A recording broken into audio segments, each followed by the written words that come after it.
Welcome to this edition of Sound Off Extra here on the official YouTube channel for the Solomonster Sounds Off Wrestling Podcast, which you can download in full each and every Sunday afternoon on the Solomonster.com, Stitcher Radio, or in iTunes. I am the Solomonster. This is my review of An Evening with Jim Ross, which is the one-man show that JR is now taking on the road. He had two shows back-to-back in New York City yesterday, March 1st, one at 4 p.m., the other one at 8 p.m., although both shows, I think, started an hour later than that. It would have been nice for somebody from the theater to come out and tell us that instead of our standing outside and freezing our ass off for an hour. But once we got inside, it was really a fun evening.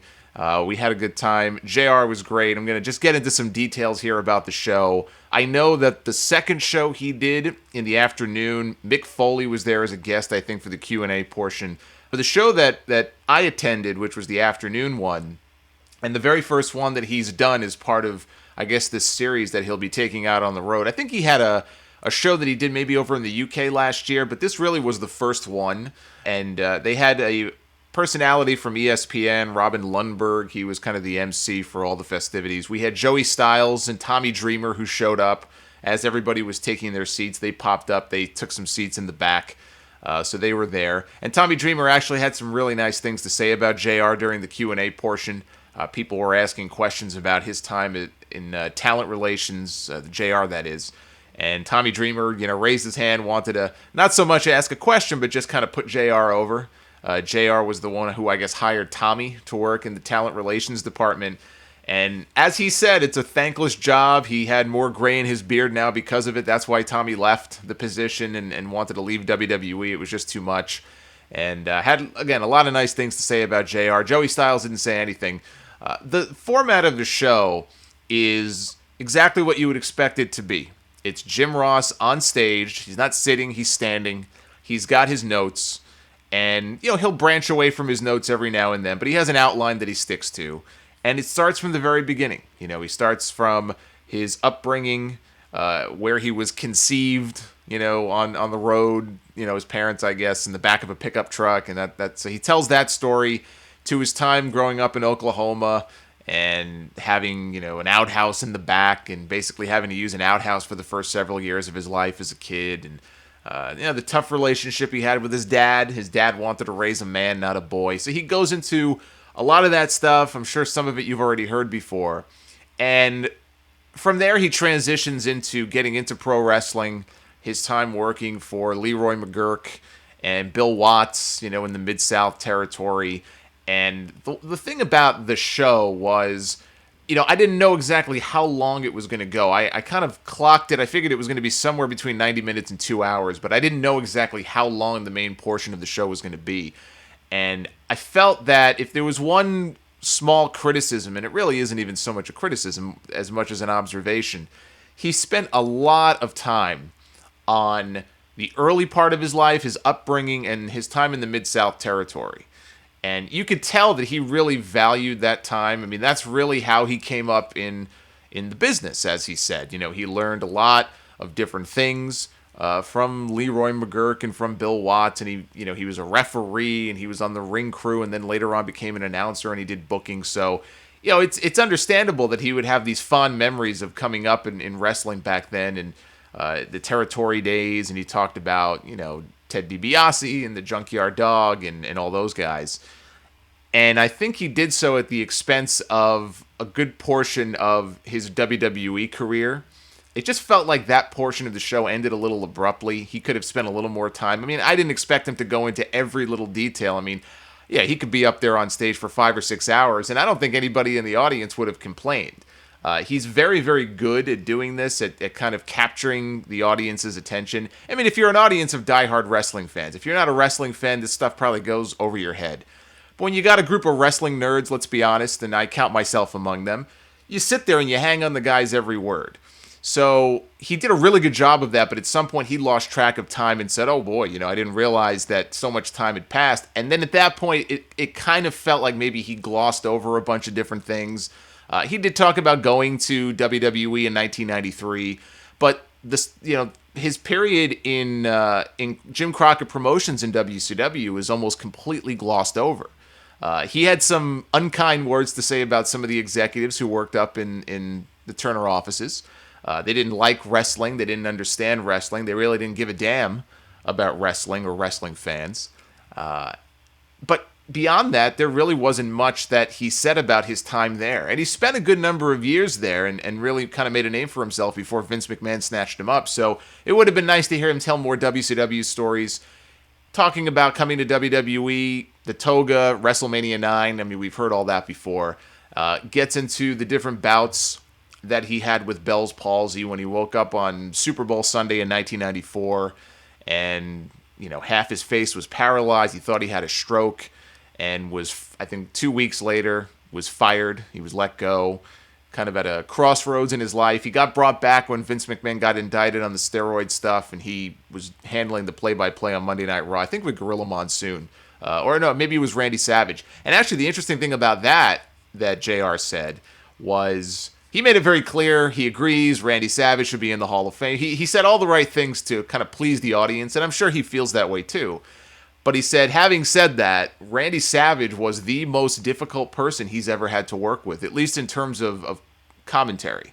And he didn't explain too much about what he meant by that, what it was specifically, if Savage just kind of marched to his own drummer, if he didn't really prepare, if he didn't pay attention, or if there was something else going on. He didn't really give too much in the way of specifics, but I thought that was an interesting point that he made to kind of go out of his way to say, Randy was great, but the most difficult person I've ever had to work with. And I know he's worked with Jesse Ventura before, and they were kind of like oil and water in that JR is very organized. He prepares meticulously and does his research before going on the air.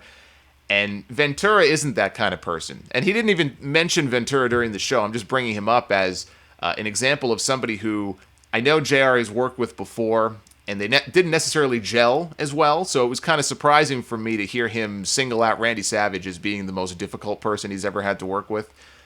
So he went a little bit more into the WWE stuff and then kind of wrapped things up abruptly, and I think that had a lot to do maybe with him just losing track of time, spending more time than he had intended to on the earlier part of his career. So that would be one, like I said, maybe small criticism, if you could call it that. It would have been nice to hear him expand more on the WCW years and even on the WWE years during the Attitude Era, which, this big historic period in wrestling, the Monday Night Wars and all the stuff that was going on during that period. But yeah, the guy's only got so much time. I get that. And he really was very open about, hey, in the Q&A portion, it's no holds barred. You can ask whatever you want.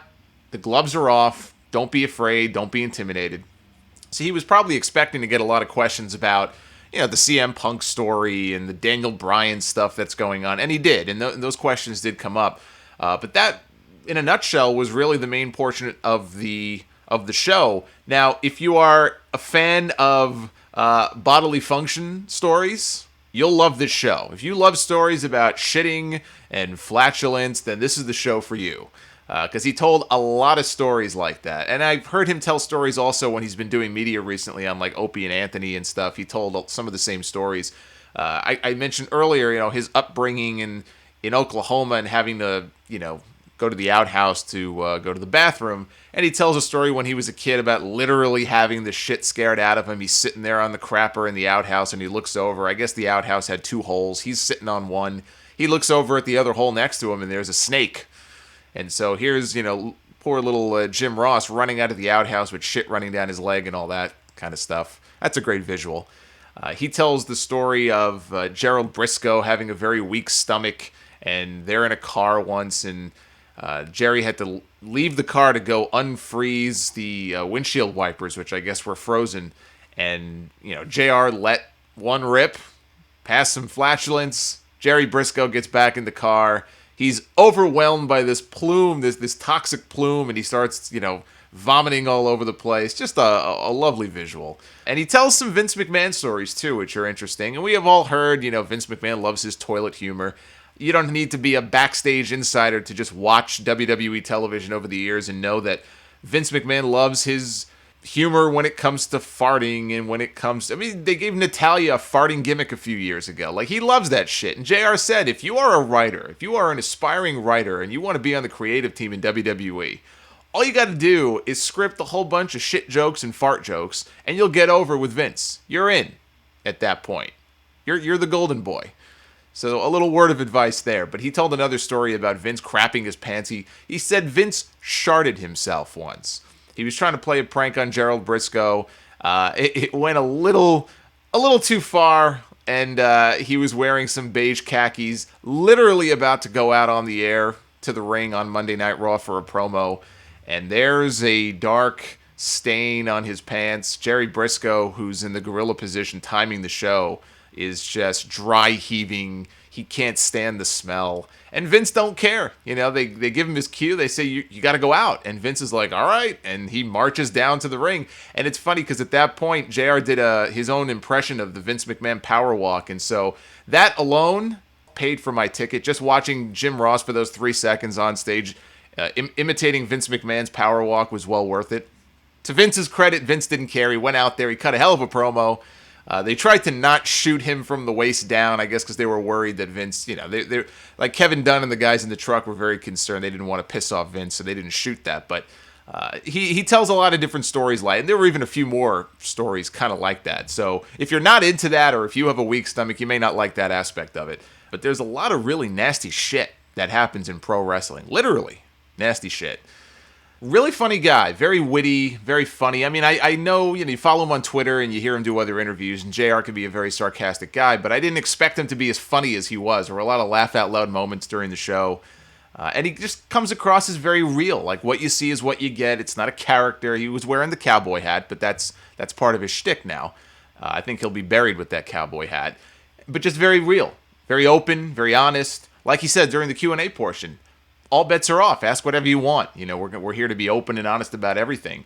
And to get into some of the stuff during the Q&A section, which was every bit as interesting, if not more so, than the actual show itself, which is not to say the show wasn't interesting, but the Q&A stuff was really good. Just to run down some of the things here, some of the important things that I can remember that jumped out at me.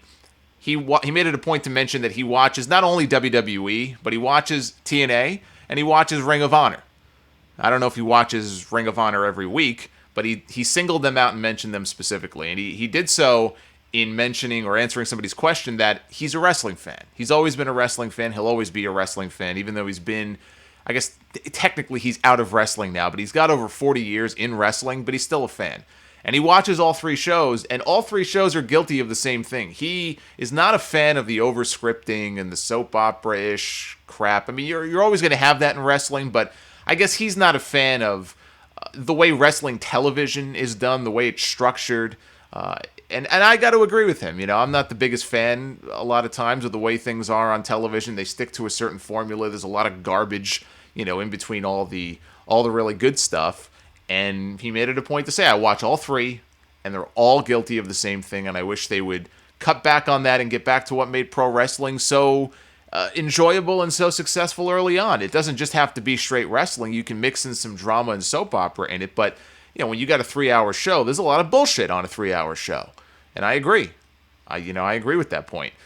Somebody asked him about Hogan Flair at WrestleMania 8, the match that never was. Why does he think that the match didn't happen? It was a bit of a weird question because JR was not in the company at the time, and he mentioned that, but he said, having been on the outside looking in, I absolutely would have booked the match, is what he said. He thinks the arguments over why the match didn't happen, and I've heard Dave Meltzer and other people talk about it, where when Flair came over to WWE, they almost immediately put him and Hogan together on a bunch of house shows. They did some house shows in California. I think Oakland may have been the first ever Hogan vs. Flair match in the fall of '91. They had at least one, if not more than one match at Madison Square Garden. And, as it goes, the first 1 or 2 matches I think did really well. But then after that, all the house show business with Hogan vs. Flair really, I don't want to say it fell off a cliff. I don't have the numbers in front of me, but apparently it did not do all that well. The match just did not draw the way that a lot of people thought that it would. And whatever plans that there may have been for Hogan vs. Flair at WrestleMania 8 were changed. Or maybe Hogan vs. Flair really was never Vince's first choice. They did announce it on television, though. Hogan vs. Flair was a match that was made in storyline, even though the plan was always to pull it and change it. But at one point, it was announced that Ric Flair would challenge Hulk Hogan. He would defend his title against Hulk at WrestleMania 8. They did the whole angle where Sid turned on Hogan on that Saturday night's main event show. And And that's when they came up with the double main event. It ended up being Savage versus Flair, Sid Justice against Hulk Hogan. And JR thinks it's nuts. He thinks it's crazy that they didn't do the match. He does not buy this whole argument that, well, the house show business for Hogan Flair wasn't that good. He called it bullshit. So he's, I don't know if he doesn't believe it or if he just doesn't think that's a legitimate excuse not to still build to that match at WrestleMania. And he said the way he would have done it is he wouldn't have even had them doing house shows together until maybe a week or two before WrestleMania so they can get their match down. He never would have even put the two of them together at Madison Square Garden and out in Oakland and these places months ahead of time. Keep them apart. Build to it. And if you're going to put them on the house shows, do it a week before WrestleMania so they can kind of rehearse their match and then they're ready for the big pay-per-view. And I agree. I still think it's nuts they didn't do that match. Even if the match was, 5 years too late and it would have been much better to do it when both guys were at their peak. I mean, you could say that about anything. But when Flair was at his peak, he wasn't coming over to Vince. And when Hogan was at his peak, he certainly wasn't leaving to go to Crockett, or WCW. And I still say that match should have happened. We ended up with a really good Randy Savage-Ric Flair match that year. But I agree with JR. There was a cringeworthy moment during the Q&A, and I felt really bad for this kid. This kid raised his hand to ask a question. And I don't remember exactly what the question was. I think it was something to do on why JR thinks he was able to make it as far as he did as a broadcaster. I think it was something to that effect. And I will say the kid had a little bit of a weird voice, kind of a high-pitched voice, but, whatever. He was a little nervous. So he asked the question, and again, I'm paraphrasing here just because I don't remember exactly what the question, how it was phrased. But JR looks at the kid, and, he said something to the effect of, I wouldn't have been as successful if I had your voice. And it was so bad. I mean, everyone, I admit I was laughing too. I cracked up a little bit. But it was like this nervous laughter. Like, everybody felt so bad for this kid. It wasn't a bad question, and his voice was high-pitched, but, man, it was a brutal burn by JR there. And he ended up answering the question, and he kind of backed off and said, "Oh, I'm only kidding." But man, that was a rough moment right there, and you could tell the kid was really embarrassed, and I felt bad for him. I really did. It was kind of a cheap shot, but look, I could think of far fewer people in wrestling other than Jim Ross who has probably taken so much abuse and bullying and ribbing and being made fun of on television, and not just in storylines, but just mocked and made fun of on TV for no real good reason at all. So if the guy can take that kind of abuse, I guess he can also give it. It just was, made me cringe. Then we got the obligatory question about the Montreal Screwjob. You knew somebody was going to ask something about it. It was actually the first question in the Q&A, now that I think about it. And this guy was asking about a DVD that came out, I think, last year. I forgot who worked on it, but somebody put together this DVD documentary about Montreal. Either it was a work or could it be a work? He was just, trying to play off the whole thing and just stir up controversy for really no good reason at all. I don't know anybody with half a brain who still thinks that the whole thing was some masterful work, from day one. So he's asking JR about this, and it was funny. He kept going on and on and on without asking the question. And it got to the point where it's like, all right, dude, ask your question already. And even JR got kind of frustrated and said, well, what's your question? Like, what's your point? And, are you asking me if I think Montreal was a work? And, of course, he said no. He doesn't think it was a work. He did say he felt betrayed by Montreal in that he was the head of talent relations at the time, and nobody filled him in. He didn't know in advance. He claims he did not know what was going to happen that night. And maybe there are some people who would disagree. Oh, he had to know. He was one of the major executives at the time, and I'm sure he must have been filled in. He said no, he didn't know. And in fact, before he and Lawler went on the air, the only thing they knew was that there was going to be a DQ ending in the main event. They didn't even know who was getting disqualified. He figured it could be either one of those guys. Shawn could get disqualified very easily. Brett could get disqualified, maybe hits the referee, or, either one of those guys reasonably could have been DQ'd in that match. That's all he knew. And if you go back and watch the end of that pay-per-view, it's a very clunky ending the way they go off the air. I just remember they went off the air like 20 minutes early. So that whole thing was just weird the way it all went down. But that's his take on Montreal. It was not a work. And he felt betrayed, if anything, because he was going to be the one to feel the wrath of all the talent after that thing went down. He was the one, as the head of talent relations, who was going to get all the phone calls from all the angry wrestlers wondering what the hell happened. Can I trust you? Can I trust this company anymore? This is BS. And I'm sure he got a lot of those calls. And he wished that somebody would have filled him in, so at least he could have been prepared for it. But he didn't know. Then, of all the people to ask this question, this kind of sucked the air right out of the room, but there was a little girl. She couldn't have been more than like 8 years old or 9 years old. I guess she had a question. The MC asked JR a question. I think it turned out to be the same exact question this girl had raised her hand to ask. And he gave her a minute to think of a new question. And when they went back to the girl, her question was, how did you feel the night Owen Hart died? And everyone's like, oh man, she went there. But this was maybe, it's a horrible story, but this may have been the best, most insightful part of the Q&A for me. Like, I watched that pay-per-view live. I remember where I was, I was at my friend's house. I remember the moment that it happened, and I was just, ripped apart by it, as I'm sure a lot of people were. It was a really shitty feeling, what happened that night. And you don't hear Jim Ross talk about it too much, even though he was sitting right there at ringside. So this was the first time that I've heard him really talk about this in any, in depth at all. And he said he has not gone back and watched that pay-per-view to see himself on camera, how he handled the whole thing. The last time he really would have seen it, he didn't really see it. I mean, it's when he actually did it. He hasn't gone back to watch it. He said the only time he would go back and watch that is when and if the day comes that he works on a book. And I think he will. I think it's inevitable. He's got so many stories to tell. You can get 5 books out of this guy. When that day comes and he goes and he writes a book, he will go back, he will watch the footage to kind of get himself back in that mindset of what he was feeling that day. But he's not gone back and watched it. But what he remembers is that they had gone to a video package. And thankfully, this did not air on pay-per-view. Could have very easily aired on TV when Owen fell.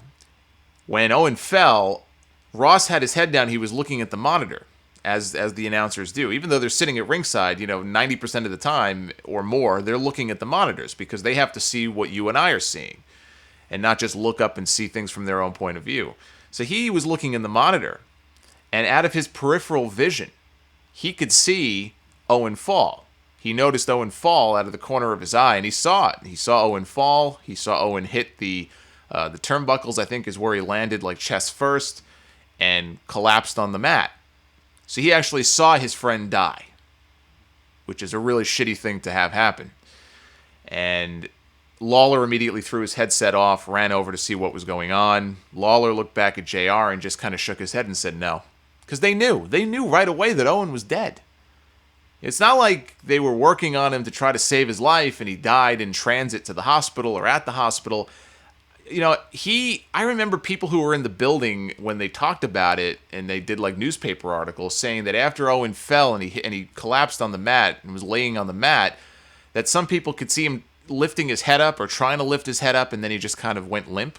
So I suppose it's possible that he didn't die on impact. Maybe he died 5 or 10 seconds later, but he was dead. He was dead in the ring. He was dead when they wheeled him to the back and they wheeled him past all the other wrestlers. He was already dead.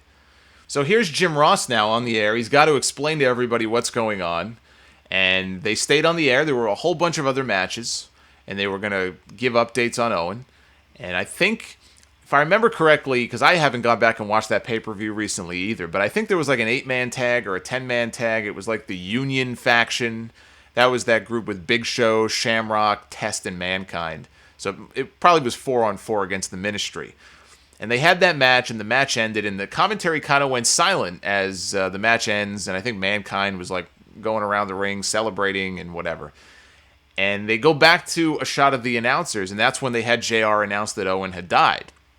And he tells the story about having Kevin Dunn in the truck in his ear, asking him to, or telling him that he's going to have to give an update on Owen coming up, and JR pushes the talkback button that he has there and says, well, Kevin, I don't have an update on Owen. Nobody's told me anything. I don't know what the update is. And Kevin Dunn just says right back into JR's ear, JR, Owen's dead. And there's a brief silence, and then he starts going 9, 8, 7, 6. He's counting down. So I can imagine what this guy's sitting there. He just got told in, a very nonchalant kind of way, hey, Owen's dead.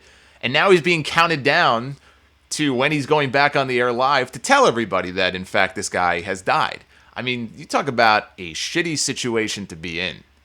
No wonder he hasn't gone back and watched any of this stuff. I can't even imagine what was going through the guy's head at the time. And there's, Kevin Dunn on headset. Oh, he's dead.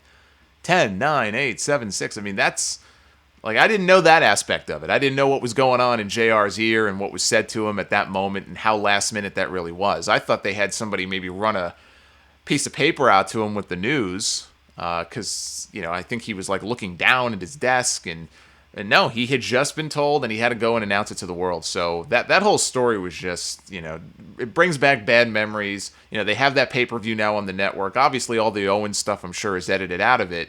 Probably all the mentions even. But I have no interest in going back and watching it. It's depressing as hell. Who wants to go back and watch that? And hindsight being what it is, the fact they even went on after that and had 2 more matches after they announced the guy was dead. And they told nobody in the arena, and they still went and had 2 more matches. What a bad decision that was. So that was rough. That was a rough story to hear him tell. Somebody else asked him if you had to name 2 people, one person that under your watch you thought had the most potential but didn't deliver, and somebody who you didn't necessarily think would go as far as they did, but they exceeded expectations or they overachieved. And surprisingly, he referenced Psycho Sid as the person that he felt could go further than he did or could be better than he was and didn't deliver. And he specifically singled out that WrestleMania 13 main event with The Undertaker, where he thought that could be a real breakout performance for Sid. Sid's in the WrestleMania main event. Again, this was his second one. I don't know what JR was expecting. He knew Sid, I guess, a lot better than I did, but I saw a lot of Sid matches in my day, and I pretty much got exactly what I thought I would get from Sid every time he stepped in the ring, sometimes less. Sid had a lot of charisma. Sid was great. He comes out, he's 6'9", 300 pounds. He can move around pretty well for a bigger guy. He was pretty agile and pretty quick. And he's got this pro wrestler look. He just looks like this monster, and he's crazy. He's got the personality. But I don't know anybody who has ever thought of Psycho Sid as being a really good pro wrestler. Wow, Sid's wrestling tonight. That's going to be a great match. I don't think anybody in the world has ever uttered those words. So what exactly JR was looking for in this match, I have no idea. He didn't really expand on that, but he said Sid kind of fell short of his expectations there. He said, as far as somebody who overachieved, he mentioned Mick Foley. Vince McMahon didn't even want to sign Foley. It took JR going out and doing it himself. And then Vince telling him, good. I want you to sign Foley because I want you to know what it feels like to have your heart broken. And, people started, kind of booing Vince. And JR said, no, that's not a bad thing. What he meant was, and what Vince ended up telling him was, he had signed a lot of guys and he had a lot of expectations over the years for guys that he thought were going to be the next big thing and who were going to be big stars, and it never happened. For one reason or another, they turned out to not be good or, drugs or whatever, but there were a lot of guys that had disappointed Vince McMahon over the years and broken his heart, and he wanted JR to feel that same feeling, what it was like to believe in somebody and have them kind of crush your expectations and break your heart. So that was also an interesting story. We all know how things turned out with Foley. I think they turned out pretty well. JR's idea was The Undertaker needed an opponent. He was this 7-foot-tall, 300-pound babyface. He had no more real opponents left. And it's hard for a guy that big to get sympathy from the audience, and they were looking for this crazy, monster-type guy that they could bring in, and Mankind, the Mankind character, fit the bill perfectly. And they had some of the best matches that year in '96. Their Boiler Room Brawl. I really liked that one. Mankind and The Undertaker. That's one of the all-time great feuds, I think, in WWE history. Those guys and that first year they were working together, they were awesome. And Foley had that match with Shawn Michaels that really, as JR said during the Q&A, it helped Shawn because it proved that Shawn could hang in there and can really be a brawler. Which I think he kind of already accomplished when he had that match with Diesel. They kind of had a brawl. But the match with Mankind, Shawn was always looked at as this, pretty boy guy with all the flashy moves. And being in there with Foley, he kind of upped his game and proved that he could be in there in a fist fight. So that was some of the insight from JR as far as that goes. Somebody asked him about the CM Punk situation. It sounds like by the time many of you listen to this, Punk may well already be back in WWE. I don't know what's going on with him. But as of right now, as of the show that JR did, Punk was still not in WWE. And he is of the impression, and again, this may sound foolish by the time you listen to this, but he doesn't think Punk is coming back before WrestleMania. He's talked to Steve Austin. Austin firmly believes that Punk will be back at some point before Mania 30. JR doesn't think so. He hopes he's wrong. And he tends to agree with what I said on the Sound Off a few weeks ago, and that he understands Punk may be burned out. Somebody should have noticed it. Somebody should have done something about it instead of ignoring it or not taking it seriously and letting it fester until it got to the point where the guy just said, fuck it, I'm out of here. But having said that, and probably coming from the perspective of somebody who worked in talent relations, and I'm sure JR would not have been very happy if, let's say, Punk walked out on his watch, he believes, as I do, that when you have a commitment and you signed a contract, you have to honor that contract. If you're not happy, fine, play out the rest of the contract and leave. But you signed the deal. You can't just walk out like that. That was his argument, and I agree 100%. You can't do that. You've got to stick it out, honor your commitment, and then you can do whatever the hell you want in a few months when your contract is up. And finally, somebody asked him about the SummerSlam video game panel last year. What the hell went down there? He took responsibility for it. He said, listen, what happened is I was hosting the event.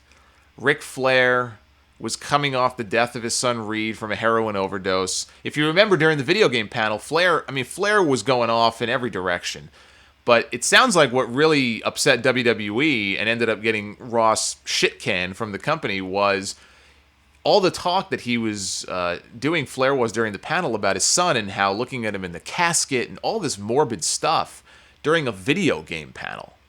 And Ross tried to steer things back on track. He failed. He couldn't regain control of the panel. It was very entertaining, the panel, but Ross ended up getting the short end of the stick because of it, and they fired him. So he didn't retire. He was fired. He took responsibility for it. He said, listen, in that same situation, I probably would have done the same thing. It was my job to keep things on course. It didn't happen, and they got rid of me. And he has no regrets. He says, look, I'm here doing this Q&A with you guys right now. I'm doing this one-man show. I've got my new column for FoxSports.com. He's got his new podcast on Podcast One. He seems to really be enjoying himself. He seems to be in a really good place right now. He doesn't come off as bitter.